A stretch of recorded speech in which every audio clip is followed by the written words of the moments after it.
Welcome back on Net TV, bukan perempuan biasa, masih bersama saya Ridi Esdaril dan narasumber kita hari ini yang superwoman, ya Kak Muli. Iya. Ya, saya suka banget nih senyum nih Kak Muli nih, ceria banget Oh, ya. iya. Ya Terima karena kasih. memang sekeliling kita juga ini fresh banget Kak ya. By the way tadi kita udah cerita-cerita tentang pekerjaan Kak Muli, kemudian sudah berapa lama tergabung di volunteering. Nah, Kak Muli ini pemirsa punya hobi ya, berpetualang, adventuring, mendaki ya, perempuan loh mendaki ya, dan sebagainya. Tapi kita akan membahas tentang pendakian dulu. Nih Kak, boleh tahu nggak di pendakian ini di organisasi Mapala. mana? Oh Mapala. Oh, iya. Terus udah kemana aja? Boleh dicerita nggak dulu itu? Oh, Kayak iya. gimana sih mendaki ini? Kenapa milih mendaki sebagai seorang perempuan? Oh gitu. Kemana aja atau awalnya? Jadi awalnya gini. boleh, awalnya boleh. Jadi awalnya seperti ini. Jadi memang pasti terkait sama yang tadi ya, yang Betul. kerelawanan itu. Dan kebetulan saya masuk di YPUP itu masuk di organisasi Mapala. Kenapa Mapala? Karena memang saya punya hobi mendaki. Sebelum masuk Mapala memang sudah hobi mendaki.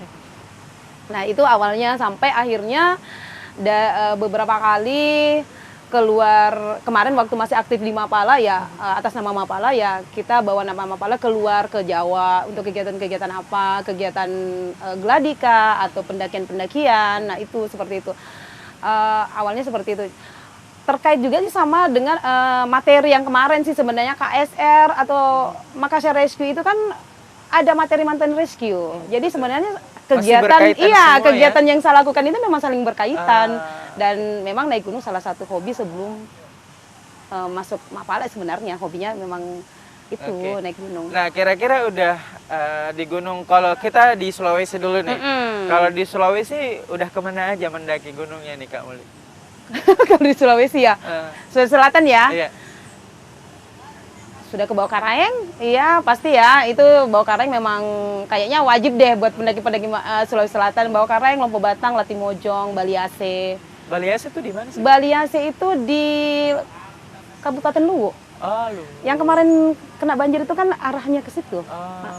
Itu Baliase. Baliase. Iya. Ya. Ini jujur saya baru dengar nih pemirsa. Saya harus riset lagi. Oh iya, Baliase. masih banyak gunung. Baliase. Gandang Dewata ada tapi Sulbar. Iya. Nah pemirsa, ini yang bikin bangga banget nih Kak Muli, bahwa Kak Muli ini tercatat sebagai salah satu submitter yang ada di Indonesia. Hanya ada 7 ya, salah satunya ada di sini di Makassar nih Kak Muli nih ya. Submitter ini merupakan kegiatan-kegiatan atau hobi ataupun event yang dimana mampu menaklukkan 7 gunung tertinggi di Indonesia. Kalau tadi sudah dikatakan Lompo Batang, itu cuma salah satunya. Boleh diceritain nggak gimana sih awalnya itu bisa jadi 7 besar nih atau submitter perempuan yang ada di Indonesia itu? Iya, itu. Gimana awalnya tuh Kak? Awalnya karena sebenarnya karena hobi kita itu.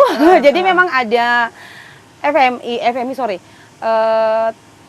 Dari Jakarta sih forum yang mencatat pendakian-pendakian 7 titik tertinggi di Indonesia itu dibuatkan di dalam satu list seperti yang ada di Nepal misalkan kan ada tuh 7 Seven Summit dunia. Jadi kalau kita di Indonesia memang akhirnya buat sendiri karena kita kan ada beberapa pulau dan tiap pulau itu memang ada gunung-gunung Perwakilan tertinggi. gunung tertinggi, ya. Jadi kayak di Jawa itu Semeru.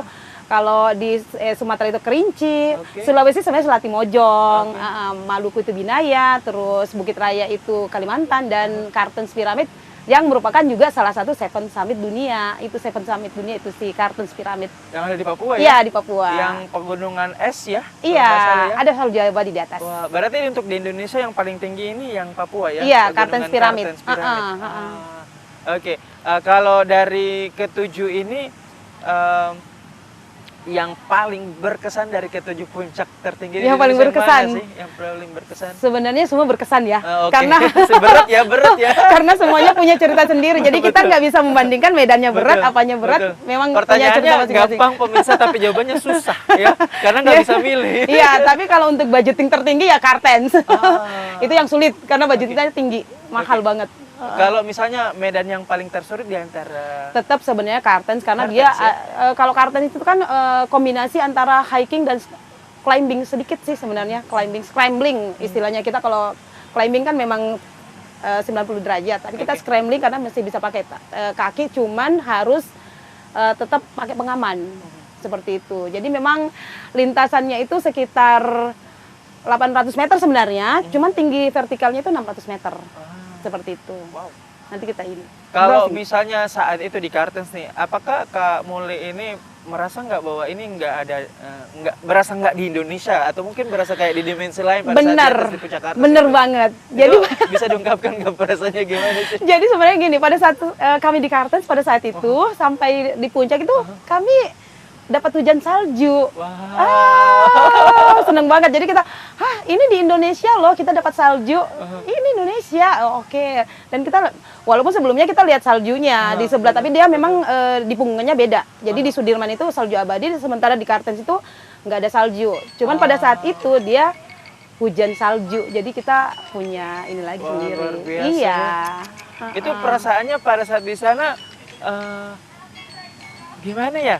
Pasti ada rasa-rasa hal yang nggak bisa dijelasin dengan kata-kata Kak ya. Bener, Tapi bener. tahan dulu, kita Oke. buat penasaran pemirsa. Siap. Pemirsa tetaplah bersama kami di Bukan Perempuan Biasa hanya di Net TV Sosial TV masa kini.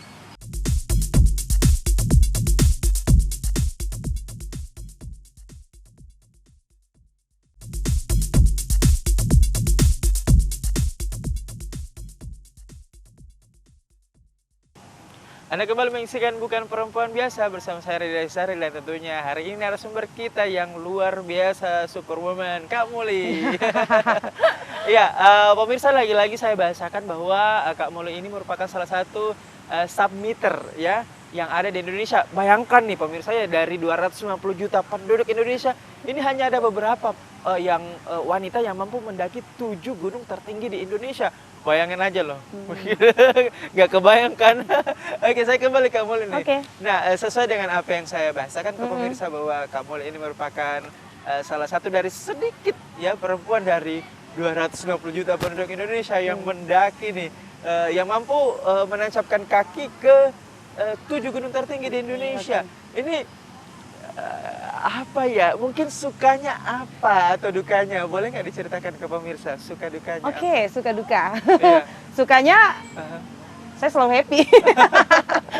Jadi sukanya, kalau ditanya suka ya memang kita hobi ya. Jadi hobi ya bagaimanapun itu ya kita tetap mensyukuri ya, saya bisa nih karena saya senang, saya hobi dan ternyata mimpi kita terrealisasi gitu loh. Tapi kalau dukanya apa ya? Saya enggak pernah ini sih, maksudnya duka itu ya tertutupin dengan sukanya itu. Walaupun sebenarnya pada saat kita mendaki pasti adalah masalah-masalah di perjalanan kan, apalagi kita perempuan kan. Tapi itu akan hilang dengan sendirinya deh. Oke, baik. Iya, seperti itu. Nampaknya ini masih dengan jawaban yang susah dijawab, tapi pertanyaan yang sangat mudah. Oke, kalau gitu saya akan ulik lagi nih pemirsa. Nah, kalau di antara gunung-gunung tertinggi di Indonesia ini, ada nggak kira-kira dari ketujuh ini pada saat ingin didaki, kemudian ada rasa pengen menyerah dan pengen berputar arah, balik arah. Aduh, gimana nih, putar nggak ya? Itu ada nggak kira-kira saat itu?